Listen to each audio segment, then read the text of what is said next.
سلام دوستان، وقتتون بخیر. امیدوارم که حالتون خوب باشه. من سیما فاطمی پور هستم و درس 43 از کتاب آکسفورد ورد اسکیلز سطح اینترمدییت رو می‌خوایم با هم کار بکنیم. کتاب ارزشمند و بسیار پرکاربردی هست که امیدوارم شما هم تا پایان این کتاب با من همراه باشین و کلمات این کتاب رو یاد بگیرید و بتونید توی اسپیکینگ و رایتینگتون ازش استفاده بکنید. موضوع درس 43 در مورد ساختمون ها هست و کلمات و فعل هایی که در مورد ساختمون، بخش‌های مختلف ساختمون و خونه ها به کار میرن. لطفاً تا آخر ویدیو با من همراه باشید. خب موضوعمون هست buildings. کلمه building رو دقت بکنید. ING شو اگر بردارید فعل build میمونه به معنی ساختن. پس building اسمش هست به معنی ساختمان و قابل شمارشه، به خاطر همین اسم جمع گرفته. پس ساختمان ها buildings. وقتی یک کلمه ای رو میبینید سعی کنید که به تیکه تیکه ها و اجزای اون دقت کنید. ببینید از چه بخشایی تشکیل شده. آیا میتونید یه قسمتش رو از اون قسمت جدا کنید؟ آیا وقتی جدا میشه هر کدوم معنی مستقلی داره؟ این باعث میشه که کم کم پسوندها، پیشوندها و ریشه های کلمات رو بشناسید و دامنه لغتتون خیلی تصاعدی افزایش پیدا میکنه. خب دو بخش داره این درس. A about a new home و بخش B buildings in a town. ساختمون هایی که داخل شهر میبینیم، ساختمون های مختلف که داخل شهر میبینیم و اسمها و اهداف مختلفی دارن. خب a new home، وقتی شما میخواید برید خونه جدید، کلمه‌ای مثل اسباب کشی کردن یا کلماتی که اون ساختمون رو توصیف میکنه، بخش‌های مختلف اون ساختمون رو میخوایم با هم یاد بگیریم. مثل همیشه تاکید میکنم که اول یک کلمه جدید رو باید حتما تلفظش رو خوب یاد بگیرید. پس من کلمه رو اول میخونم، متن رو میخونم، خیلی خوب با دقت گوش بکنید. دور دوم کلمات جدید رو میگم که شما اونا رو بعد از من با صدای بلند تکرار بکنید و دور سوم معنیاشو توضیح میدم و بعد میریم سراغ تمریناتش. خب شروع میکنیم. My cousin has recently moved house to a property just outside Edinburgh. It is close to a famous historic cottage and in a beautiful setting near the hills. The entrance to the house is very impressive. The hall leads to an enormous sitting room with high ceilings and big windows facing south, so it feels bright and open. Upstairs there are 4 bedrooms and 2 of them have balconies that look out onto the back garden. And the practical feature of the house is the huge garage for 4 cars. خب کلمه های هایلایت شده رو من میخونم، شما با صدای بلند بعد از من تکرار کنید. Moved house. طبیعتا میدونید که اون دی رو بردارید از حالت گذشته در میاد، پس فعل اصلیش move، house هم بهش اضافه شده. پس یه بار دیگه move house. Property. Historic cottage. cottage نگید. خیلی از کلمات تو انگلیسی هستن که AGE آخرشون هست و خیلی از بچه‌ها اینو به خاطر کلمه age با صدای A تلفظ میکنن. این یه صدای ای کوتاه هست. cottage. cottage. مثل marriage. خیلی ها اینو میگن marriage. اوکی؟ marriage. cottage. یه ای کوتاه بگید. پس دوباره historic cottage. setting. entrance نگید، entrance هم نگید. یه شوها هست اون صدایی که میبینید بعد از R. entrance. impressive. lead to. ceiling. facing. balconies. خب مفردش balcony. onto که در واقع این با look هست، پس look onto. و garage. حالا در مورد garage و تلفظش یه نکته هست که جلوتر با هم یاد میگیریم. خب بریم سراغ معنیش. My cousin has recently moved house to a property. کازین من که کازین توی زبان انگلیسی که نشأت گرفته از فرهنگش هست، فرقی نمیکنه که دختر یا پسر خالتون باشه، دختر یا پسر عموتون، داییتون یا عمتون، همه نوه‌های فامیل نسبت به همدیگه کازین هستن. پس خیلی این تفاوتی نداره مگر اینکه شما بخواید تاکید بکنید که مثلا این پسر خالمه که باید اونجا توضیح بدید. باید بگید مثلا my aunt's son. اما در حالت عادی همه نوه‌ها نسبت به همدیگه کازین هستن. خب یک کازین من اخیراً recently رو شاید زیاد استفاده نکنید، خیلی به کارمون میاد. معمولاً هم با گذشته ساده یا حال کامل میاد. اخیراً این کارو کرد یا اخیراً این کارو کرده. اینجا اگه دقت کنید با حال کامل اومده و بین دو قسمت فعل گذاشته شده. has moved out، recently اومده وسطش شده has recently moved out. حالا move house، move out، move into، حالا توضیحشو میدم بهتون. has recently moved یعنی اخیراً موو کرده. حالا موو یعنی چی؟ شما وقتی به یه خونه نقل مکان میکنید موو کردید. خب خیلی‌ها به خاطر فارسی اینو اشتباهی میگن change house. ببینید شما اگه توی یه خونه‌ای هستید، اون خونه رو که تغییر نمیدید، به اون خونه دست نمیزنید، از اون میرید بیرون، میرید توی یه خونه دیگه. پس ما تو فارسی میگیم من خونه‌مو عوض کردم، اما تو انگلیسی میگیم از اون خونه جابجا شدم. یعنی از توی یه خونه اومدم بیرون، رفتم توی یه خونه دیگه. پس این منطقی تره. حالا اگه بخوام بگم خونه عوض کردم، دیگه نگم از این اومدم بیرون رفتم تو اون یکی، میگم move house. خب اما اگه بخوام بگم مثلا فرض کنید از خونه توی خیابون پنجممون اومدم بیرون، اونجا میگم move out of. پس اینجا دقیقاً اسم میبرم. اوکی؟ پس move out of the house on 5th street. حالا رفتم توی خیابون مثلا خونه خیابون ششم، به اون یکی وارد شدم، اونو میگم move into. Moved into a house on 6th street. Move out of a house or an apartment on 5th street. اوکی؟ پس از یکی میایم بیرون، move out of اون خونه قدیمیه میکنیم، move into خونه جدیده میکنیم. حالا کل این پروسه میشه move house. اوکی؟ پس کازین من اخیراً move house کرده، یعنی خونه‌شو عوض کرده. به کجا رفته؟ To a property. حالا property چیه؟ ملک. یعنی چی؟ یعنی یه ساختمون و زمین اطرافش. اوکی؟ معمولا برای یه آپارتمان نمیگیم property، هرچند property واقعا، ولی وقتی میگیم property معمولا یک زمینه، حالا یا باغ یا حیات، یه چیزی که یه فضایی داره و یه ساختمون هم وسطشه، به این معمولا میگن property. پس property یعنی ملک. به یه ملکی just outside Edinburgh، و چون این انگلستان هست، ادینبرا از شهرهای انگلستانه. ببینید BURGH نوشته میشه ولی ادینبرا خونده میشه. ادینبرگ نیست، ادینبرا. just outside Edinburgh یعنی درست خارج از شهر، یعنی خیلی فاصله نداره از شهر ولی داخل شهر هم نیست. این جاسته یعنی خیلی نزدیک، خیلی فاصله کم.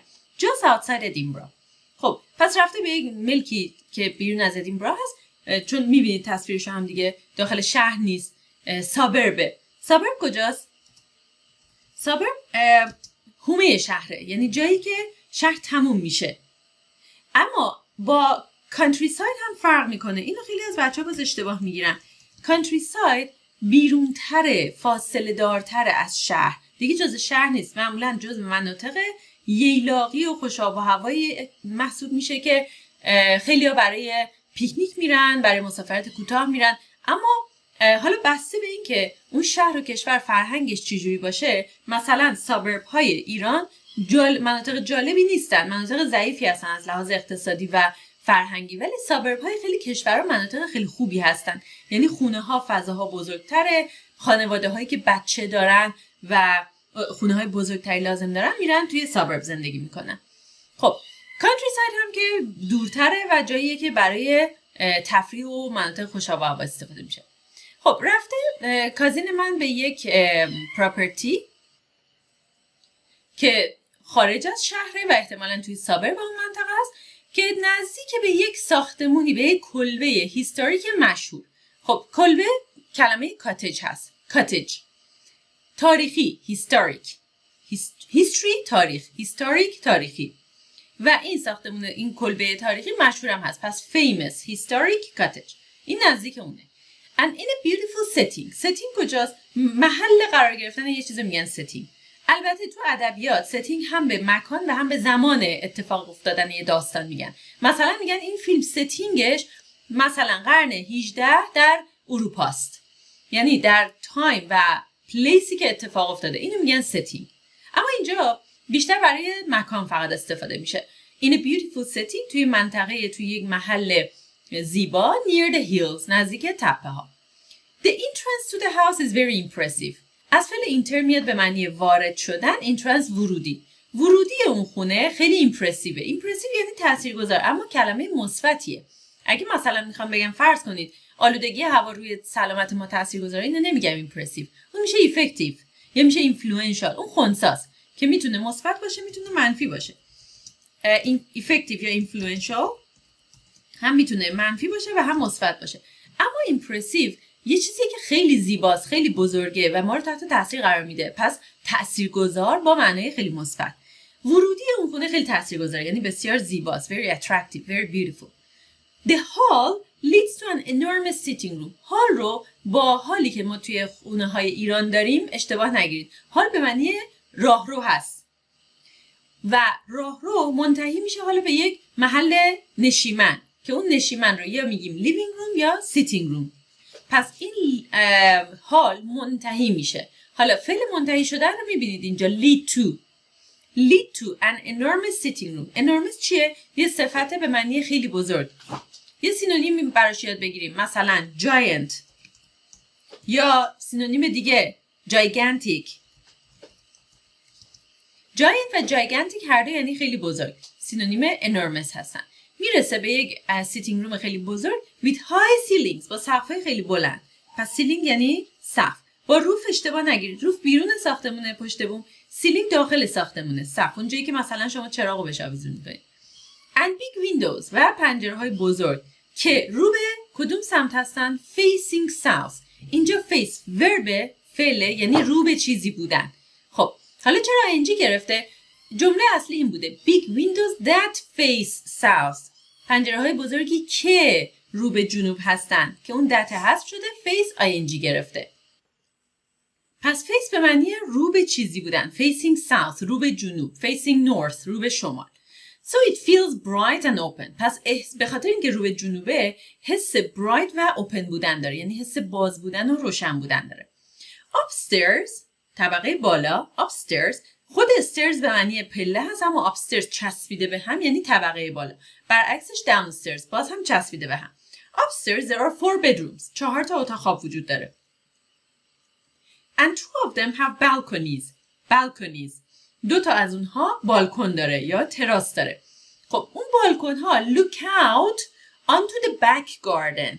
شبیه همون کلمه‌ای که بالا داشتیم یعنی face، اینجا داریم look out onto. outش رو میتونید بردارید look onto یعنی رو به چیزی بودن. اما دقت کنید onto از آن و تو تشکیل شده، یعنی از بالا مشرف به. پس تو جهتش رو نشون میده و آن زاویه از بالا بودنش رو نشون میده. پس look on to یعنی از بالا مشرف به the back garden، حیات باغ پشتی back garden.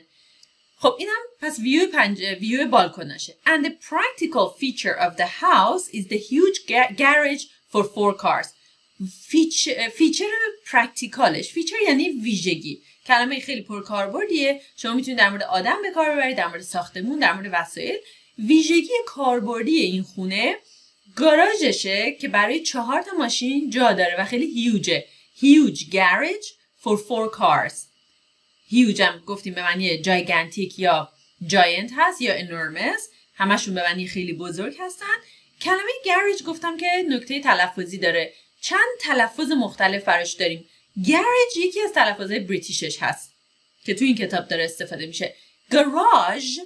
گراژ صدای ژ نه ج. گراژ تلفظ امریکنش هست. پس گاراژ و گراژ. خب هر کدوم دوست داشتین بسته به اینکه بقیه کلمات رو چجوری دارید یاد میگیرید اینو یکیشو انتخاب بکنید. خب بریم سراغ گلاسری و نکاتی که در موردشون صحبت کردیم، مرور و چیزای جدیدی بهش اضافه کنیم. move house گفتیم به معنی نقل مکان کردن هست. go to live in a different house or area. و دقت کنید که ما move رو به عنوان اسم هم داریم. یعنی چی؟ مثلا میخوام اسباب کشی بگم، اسباب کشی ما خیلی سخت بود، اسباب کشیمون 2 روز طول کشید. the move our move. ببینید مثلا اینجا the move took us a whole week.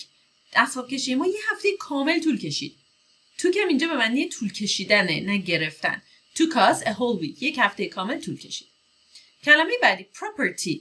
a building, a piece of land or both together. یعنی یه ساختمون یا یه زمین یا دوتاش با هم. همونطور که گفتم مثل این عکسه، اون زمینی که و ساختمونی که وسطش قرار گرفته. پس اصلش اینه که property به هر ملکی گفته میشه، حالا به هر شکلی که باشه، ولی بیشتر وقتی میگیم property به یک ساختمون بزرگ و ملک اطرافش گفته میشه. historic به معنی تاریخی هست. یعنی چیزی که اهمیت تاریخی داره، در تاریخ مهمه، در تاریخ مشهوره. famous and important in history.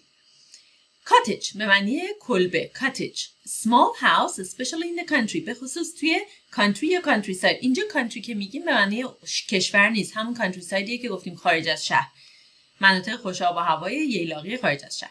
setting the position something is in، محل قرار گرفتن یه چیزی رو میگن setting، که گفتم توی ادبیات و فیلم و اینها به زمان هم گفته میشه. impressive if something is impressive you admire it، خیلی اونو شما تحسینش میکنین اگه یه چیزی impressive باشه. admire به معنی تحسین کردن. چرا؟ because it is very good, large or important. مثل اونجا که گفته بود ورودیش خیلی impressive، خیلی بزرگه، با شکوه، تاثیرگذار، خاصه. lead to به معنی منتهی شدن هست. go in a particular direction، پس در مورد مسیر اطلاعات میده به ما. مثلا این راهرو به یک اتاق بزرگ منتهی میشه، این جاده به یک مثلا باغ منتهی میشه. ceiling به معنی سقف هست. the top part of the inside of the room، داخل خونه قسمت بالاش که میشه سقف. face اینجا حالت فعلی داره. be pointing or looking towards something، یعنی رو به چیزی بودن، به سمت چیزی بودن. towards یعنی به سمت. مثال the kitchen faces west، آشپزخونه رو به غربه، برعکسش faces east، رو به شرقه. balcony a small platform on which you can stand or sit just outside an upstairs window. پس بالکنی به اون تراسی که از پنجره اتاقها بیرون اومده گفته میشه. اون بالکن جلوی خونه رو یه چیز دیگه میگن. این بالکنی پلتفرمیه، یعنی سکو مانندیه. پلتفرم یعنی سکو که شما میتونید روش وایسین یا بیسین بیرون از پنجره های طبقه بالا. upstairs window. اوکی؟ پس این upstairs بودن برای بالکنی مهمه. آن تو گفتیم حرف اضافه‌ای که از دو تا آن و تو تشکیل شده. used to show that something faces in a particular direction، مشرف به یه چیزی از بالا. مثلا پنجره های این اتاق look onto a garden. اوکی؟ خب بریم سراغ نکته تلفظی. اگر احساس میکنید نیاز به مرور داره اینجا ویدیو رو پاس کنید، برگردید یه بار دیگه ببینید و بعد تمرینات رو انجام بدید. برای تمرینات هم حتما سعی کنید که خودتون یه بار اول انجام بدید، بعد جوابهایی که من میدم رو بشنوید. حتما خودتون ذهنتون رو باهاش درگیر بکنید. خب این دوتا کلمه ای که توی هر شماره میبینید یکی از حروفشون، حالا چه حرف بی صدا چه با صدا، مشترک است. باید ببینید کدوم حرف مشترکه. مثلا setting صدای سه رو داریم و ceiling، پس صدای سه که یکی با اس نوشته شده یکی با سی تلفظ یکسانی دارن. Number 1 property entrance. خب این شاید یه ذره آسون نباشه اولش براتون. ببینید این ای که بعد از پی دوم میبینید، دقت کنید چجوری خونده میشه. ما نمیگیم property، نمیگیم مثلا property، هیچ کدوم از این نیست. یه صدای خیلی کوتاه به اسم شوا. property. این صدای شوا رو ما اینجا هم میشنویم. کجا میشنویم؟ entrance. نمیگیم entrance، نمیگیم entrance، یه چیزی بین این دوتاست. این صدا کوتاه‌ترین صدای انگلیسیه، اسمم داره، اسم شوا هست. entrance. پس شوا بین این دوتا مشترکه. شوا که بسیار پرکاربرده، مخصوصا تو انگلیسی آمریکایی، هم اول کلمه میاد، هم وسط کلمه، هم آخر کلمه. نمونه های زیادی اگر دنبالش بگردید پیدا میکنید. خب کلمه بعدی بالکنی و گارج که گفتم تلفظ بریتیشش اینطوریه، پس صدای ا رو ما اینجا مشترک داریم.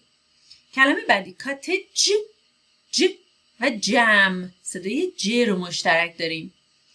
بعدی کاتج و impressive. خب اون نکته‌ای که در مورد تلفظ کاتج گفتم الان لازممون شد. ببینید این ای که قبل از جی هست صدای ای کوتاه داره، پس نمیگیم کاتیج، بعد بگیم کاتج ای، و اینجا هم impressive همون صدا رو میشنویم، یه ای کوتاه. کلمه بعدی ceiling. این صدای ای کشیده و توی لید هم همون صدای ای کشیده رو داریم. و کلمه بعدی face و historic، صدای سه رو مشترک داریم. face و historic. اوکی. خب بریم سراغ تمرین دوم. Complete the dialogues. بر اساس محتوا و معنی سعی کنید که کلمه مناسب رو حدس بزنید. مثال Has the flat got any outdoor space? آیا این آپارتمان فضای بیرونی هم داره؟ منظورش بالکنه. Yes, there is a balcony with some chairs on it. پس یه بالکن داره که چند تا صندلی هم روش. One, where does that path go? پس به معنی راه یا مسیر هست. این مسیر به کجا میره؟ یعنی به کجا منتهی میشه؟ پس شما فعل منتهی شدن رو میخواین که تو رو خودش براتون بعد از جای خالی نوشته.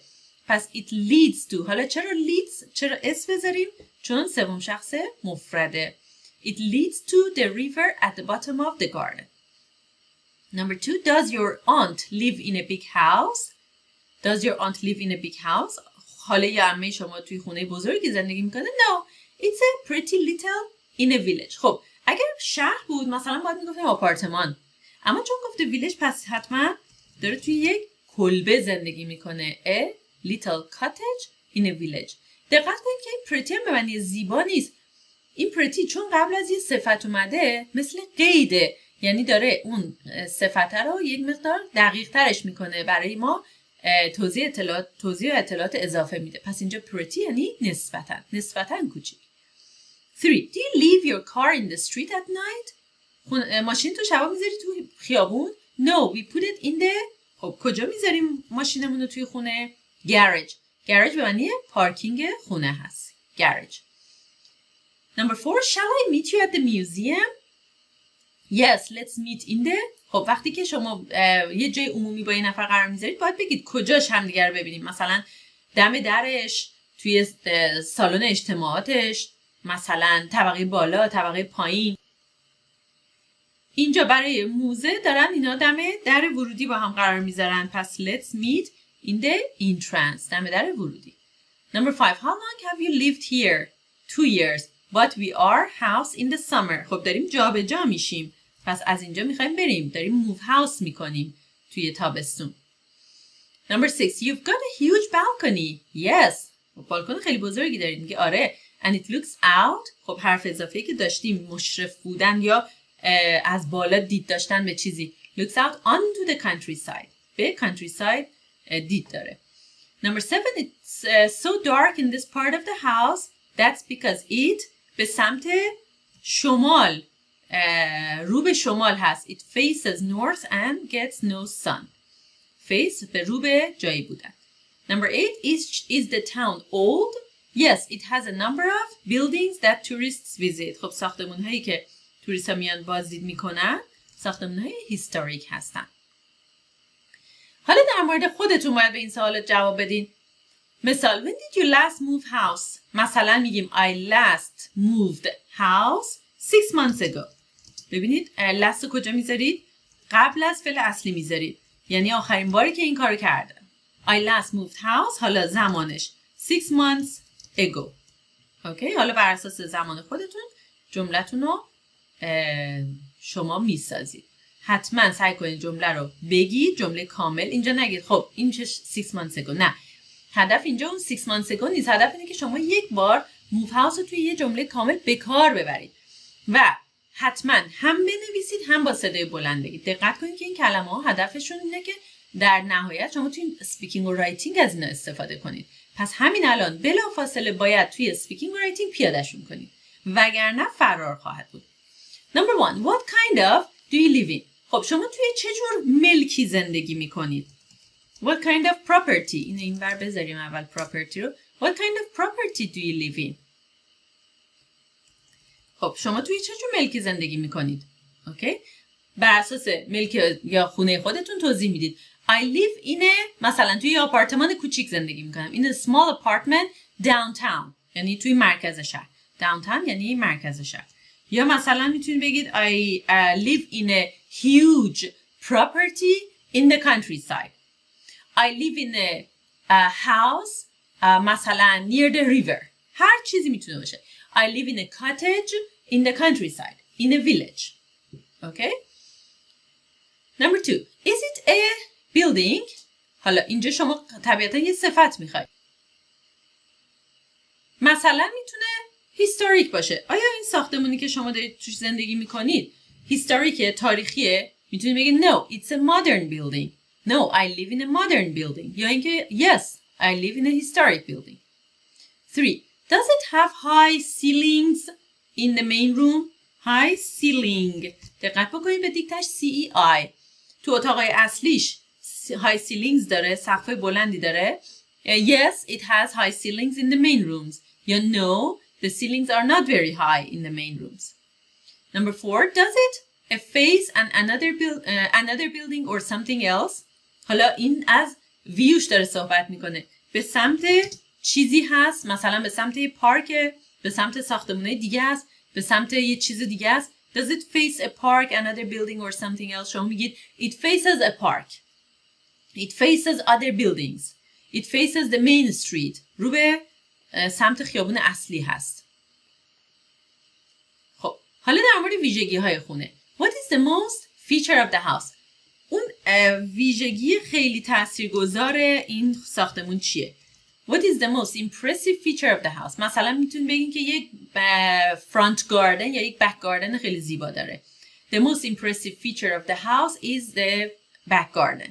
یا مثلا پنجره های خیلی بزرگی داره. There are huge windows in the main rooms. یا سقف خیلی بلندی داره. bathroom های مثلا زیبایی داره. There are very beautiful bathrooms. Number 6. Is it in an attractive example near the countryside? خب در مورد مکانش داره میپرسه. setting توی یک setting جذابه، مثلا نزدیک countryside. میتونی بگی no, it's not near the countryside. It's downtown. Or it's near a highway. Yeah, yes, it's a very attractive setting. I live in the countryside, near the countryside. خب پس جواباتون رو در مورد این موضوعات می نویسید. سعی کنید حتما همین الان اینها رو به شکل رایتینگ و اسپیکینگ تمرین بکنید. تا اینجا اگر عضو کانال نیستید لطفاً سابسکرایب بکنید تا درس‌های بعدی رو هم با من همراه باشید و بریم سراغ قسمت دوم buildings in a town. حالا داخل شهر ببینیم چه ساختمان‌هایی معمولاً ما می‌بینیم. A new town for کاندولاندا. خب یه شهر جدید هست. دوباره میریم سراغ تلفظش اول، بعد شما تکرار میکنید، بعد سراغ معنی میریم. لطفاً با دقت بشنوید.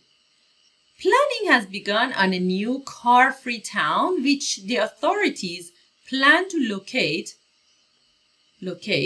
on waste ground close to the Kandolanda power plant.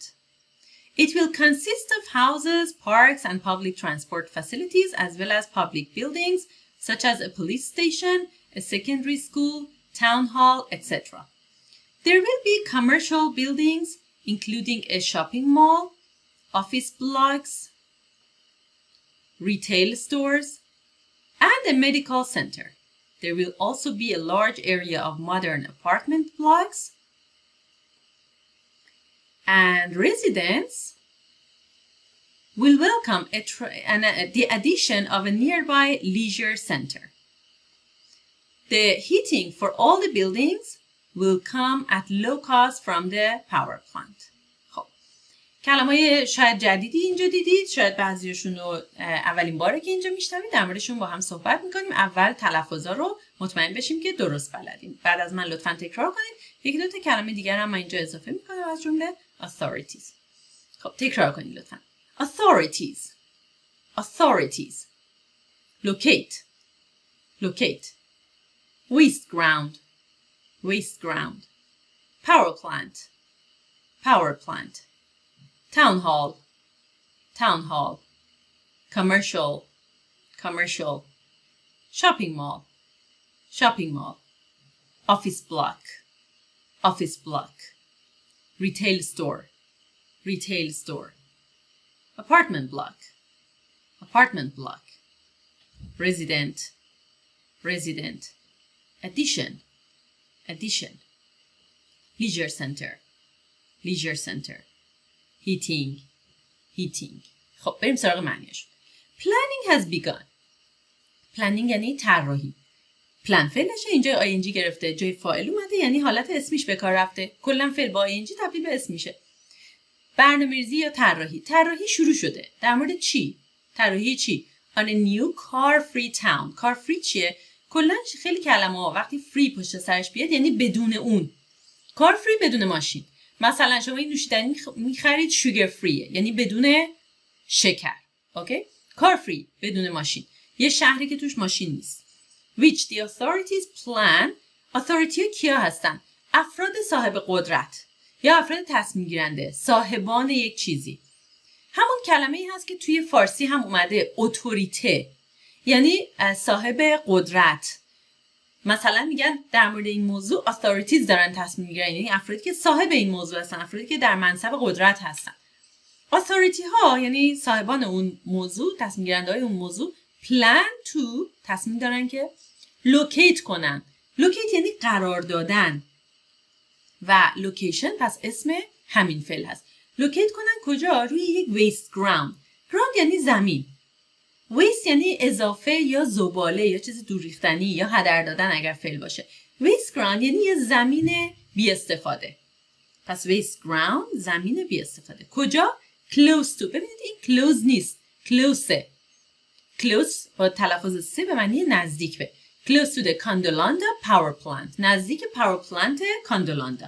power plant یعنی نیروگاه. power نیرو، plant هم یعنی یک مجموعه. پس power plant یعنی نیروگاه. خب از چه بخشی تشکیل شده؟ consist of هم به لغت این درس اضافه می‌کنیم. تشکیل شده از consist of. تشکیل شده از خونه ها، پارک ها و public transport facilities. امکانات حمل و نقل عمومی. as well as public buildings.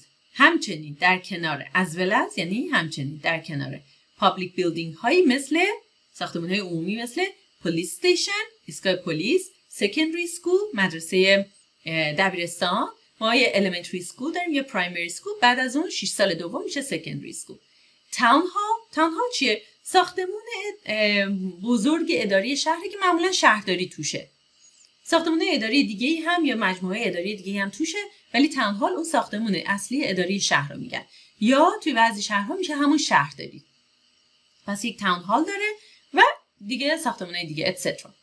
There will be commercial buildings. یه سری ساختمان‌های commercial هم داریم، یعنی تجاری. از commerce میاد تجارت، commercial تجاری. Including a shopping mall، از جمله یک مرکز خرید، shopping mall، office block، بلاک ها یا واحد های اداری، ریتیل stores، ریتیل یعنی خرده فروشی، ریتیل store یعنی مغازه های خرده فروشی. یعنی چی؟ یعنی همین مغازه‌ای که ما میریم ازشون خرید میکنیم. ریتیل به اون مغازه‌ای میگن که جنس رو به دست مصرف کننده میرسونه، یعنی دوباره قرار نیست باز یه نفر دیگه بیاد اونو بفروشه به یک نفر دیگه، مستقیم مصرف کننده میره خورد چیزایی که لازمه ازش میخره. اینا میشن ریتیل استور. and medical center و مرکز پزشکی. خب دیگه چه جاهای اونجا هست؟ There will also be a large area of modern apartment blocks. یک منطقه‌ای هست از آپارتمان بلاک های مدرن. بلاک یعنی یک مجموعه از آپارتمان. معمولا یک مجموعه از ساختمان های آپارتمان هایی که دورش فاصله داره و دوباره بلاک دیگر رو ما میبینیم. بلاک یعنی مثل واحدایی که فرض کنید شما لگو درست میکنید، هر کدوم از اینا بلاکه. بلاک ها رو میچینید روی هم دیگه. باز چند تا بلاک این دیگه این طرفتر میچینید. هر کدوم از اینا میشه یه بلاک. وسطشون فاصله هست. پس آپارتمان بلاک هایی که یعنی مجموعه های از آپارتمان های مدرن. و رزیدنت ها will welcome the addition. رزیدنت از فعل reside میاد به معنی ساکنین. reside فعل به معنی ساکن شدن، رزیدنت ساکنین. رزیدنت ها welcome خواهند کرد. اینجا welcome دقت کنید که فعل از کجا میفهمیم فعل؟ چون بعد از will اومده. welcome خواهند کرد یعنی استقبال خواهند کرد. addition چه چیزی رو؟ یعنی اضافه شدن یک لیژر سنتر، مرکز تفریحی. لیژر یعنی اوقات فراغت، تفریح. یه لیژر سنتری در اون نزدیکی ها nearby. The heating for all the buildings. سیستم گرمایشی. heating سیستم گرمایشی for all the buildings برای تمام ساختمان ها will come at low cost.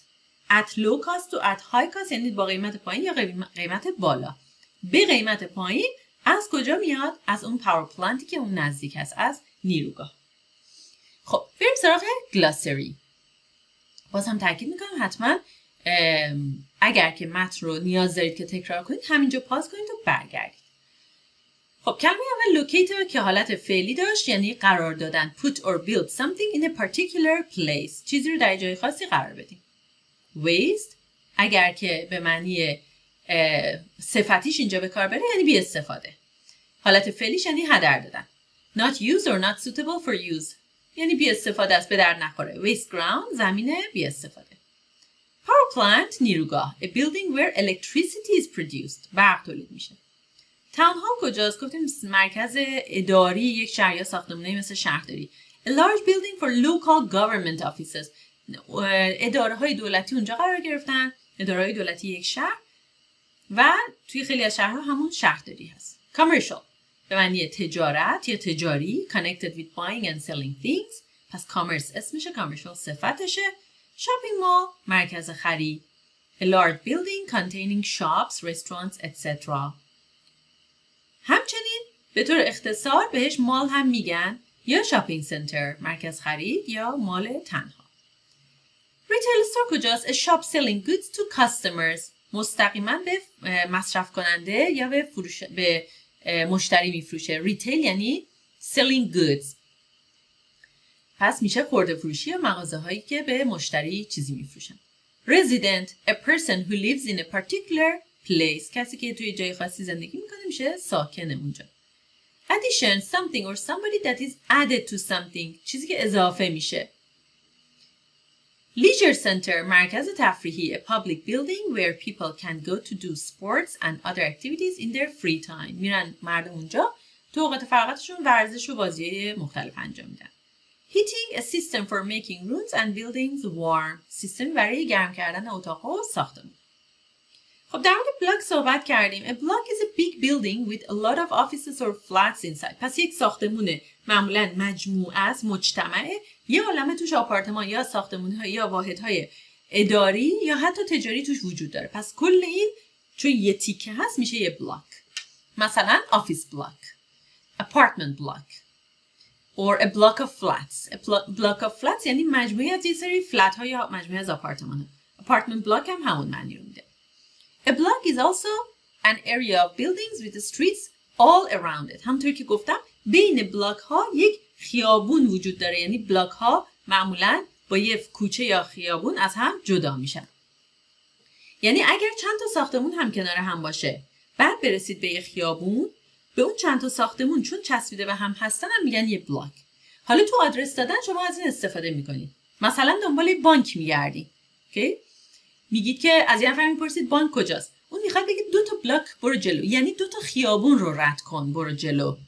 پس چند تا ساختمون چسبیده به هم رو رد کن برس به یه خیابون، دوباره چند تا ساختمون چسبیده به هم رو رد کن برسی به خیابون بعدی. اوکی؟ پس area of buildings with the streets اونایی که بینشون خیابون قرار داره. We walked round the block to the nearest cafe. خب round the block ما پیاده روی کردیم تا رسیدیم به کافه. یعنی چی؟ یعنی مثلا از در خونه اومدیم بیرون رفتیم جلوتر به خیابونی که رسیدیم ساختمونای چسبیده به هم رد کردیم رسیدیم به خیابون پیچیدیم سمت راست رسیدیم به اولین کافی شاپ. اوکی؟ یا مثلا خیلی رایجه میگن که به جای اینکه مثلا بری باشگاه round the block برو پیاده روی کن. یعنی دور همون مجموعه ساختمان‌های چسبیده به خونه خودتون. خب بریم سراغ تمرینی که باید کلمه ها رو از بخش A و B به هم مچ بکنید تا کلمه ترکیبی جدیدی ساخته بشه. خب کلمه تاون رو با هال اینجا اون گراندی که اینجا میبینید که قبل از هال اشتباه تایپ شده. تاون هال. الان این ترکیب تاون هال رو به عنوان مثال میبینید. کلمه بعدی خب بلاک. خب یه بلاک داریم از مجموعه پایین آف فلتس بهش میخوره پس میشه مجموعی از آپارتمان ها بلاک آف فلتس. بعدی ویست رو داریم. ویست زمین به در نخور زمین بی استفاده ویست گراوند. بعدی لیژر رو داریم. لیژر سنتر مرکز تفریحی جایی که آدما میرن ورزش میکنن بازی میکنن. سنتر دقت کنید که 2 تا دیکته براش داریم هم RE آخرش میتونه باشه که این تلفظ دیکته بریتیشه هم ER. من الان اول امریکن رو نوشتم حالا عوضش میکنم RE رو میذارم که بشه بریتیش چون استایل این کتاب بریتیشه. بعدی شاپینگ. شاپینگ خب با مال مچه خیلی رایجی از شاپینگ مال. بعدی آفیس. خب آفیس با چی میتونه مچ بشه؟ نگاه بکنید. مثلا ما آفیس بلاک داریم، یعنی مجموعه از ساختمان‌های اداری. و power plant، نیروگاه. خب بریم تمرین 6. مثال، اون مجموعه که زیرش خط کشیده رو بردارید، جاش یک کلمه بذارید. We drove round a group of buildings with the streets around them، که گفتیم همه اینو بهش میگن یه بلاک. Number 1, the supermarket group want to place the new stores in city centers. یه فعل داشتیم به معنی قرار دادن، locate.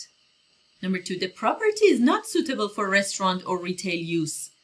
این ملک مناسب برای رستوران یا ریتیل یوز نیست. خب کاربردهایی که با مشتری سر و کار داره و با خرید و فروش سر و کار داره میشه کاربرد تجاری.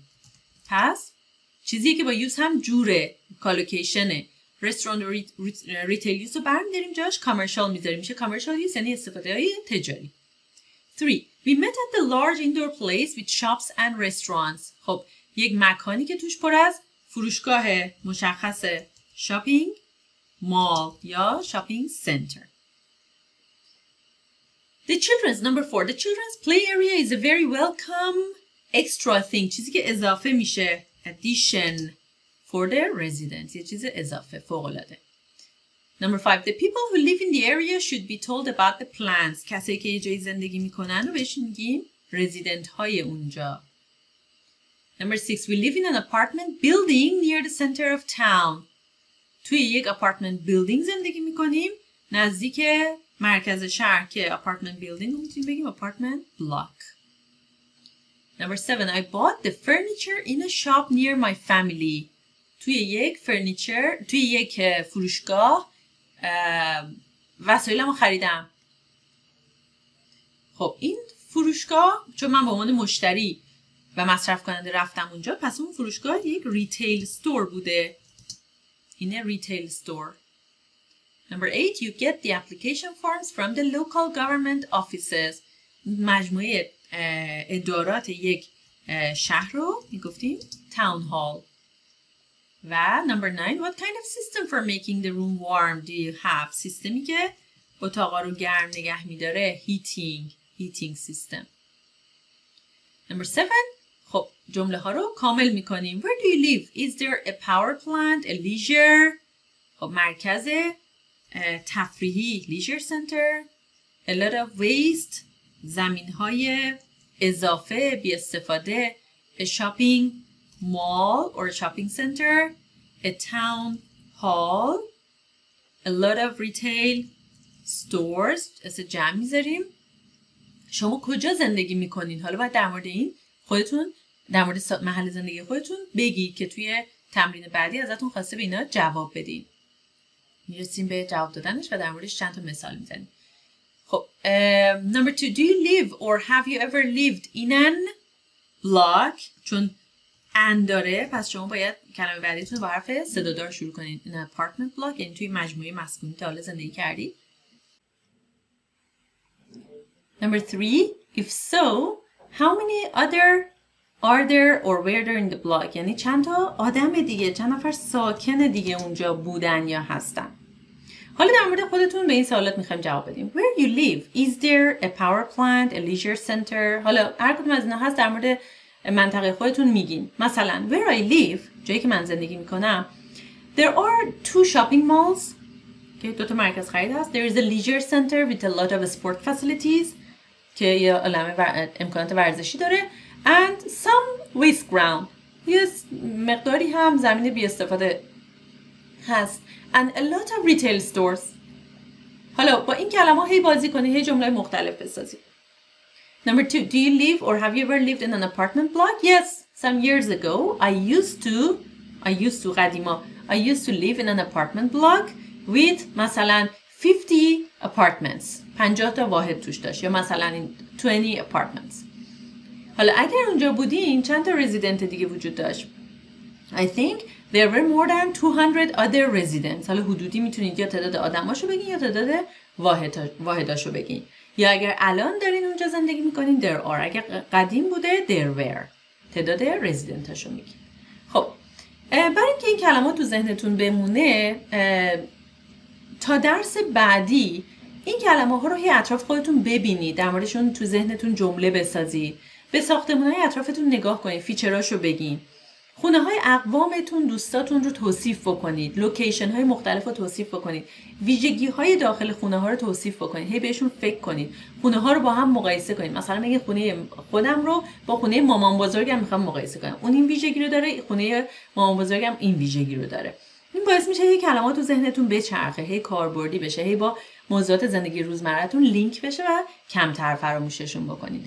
خب امیدوارم که استفاده کرده باشین و توی درس بعدی هم با من همراه باشین و اگر که سابسکرایب نکردید این کانال رو، خیلی خوبه که سابسکرایب کنید و تا پایان این کتاب با هم پیش بریم. اگر این ویدیو براتون مفید بوده لطفاً لایکش کنید. مرسی، موفق باشین. میبینمتون. خدا نگهدار.